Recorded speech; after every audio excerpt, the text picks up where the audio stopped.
எப்படி இருக்கீங்க? எல்லாரும் நல்லா இருப்பீங்க நம்புறேன். இன்னைக்கு முக்கியமான இன்ட்ரெஸ்டிங்கான டாபிக் பத்தி தான் நம்ம பேச போறோம். அது என்னோட முக்கியமான இன்ட்ரெஸ்டிங்கான டாபிக் அப்படின்னு கேட்டீங்கன்னா, ஏலியன்ஸ். என்னடா சம்பந்தமே எல்லாமே ஏலியன்ஸ் பத்திலாம் பேசுறேன்னு கேட்டீங்கன்னா, ஆமாங்க சம்பந்தம் இருக்கு. ஏன்னா நேத்து நைட்டு 2-3 பேர் வானத்துல பறக்கும் தட்ட பார்த்துருக்காங்க. நீங்களும் அதிர்ஷ்டசாலியா இருந்தா நீங்களும் பார்க்க வாய்ப்பு இருக்கு. அப்படி பார்த்தீங்கன்னா உடனே உங்க மொபைலை எடுத்து வீடியோ எடுத்து கவர்மெண்ட்க்கு சென்ட் பண்ணீங்கன்னா ரொக்க சன்மானம் தரப்படும். டே தம்பி, டீ குடிச்சது காசு கொடுத்துட்டு போப்பா.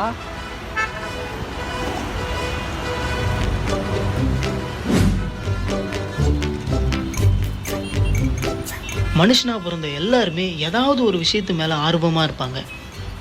எனக்கு ஆர்வம் இந்த ஏலியன்ஸ். ஏலியன்ஸ் எல்லாம் நிஜமாவே இருக்கா அப்படின்ற கேள்வி உங்கள் மனசில் எல்லாருக்குமே எழும்பியிருக்கும். அந்த கேள்விக்கான பதிலை தேடி தான் நான் அலைஞ்சிக்கிட்டு இருக்கேன். நான் ஒரு அலையான்.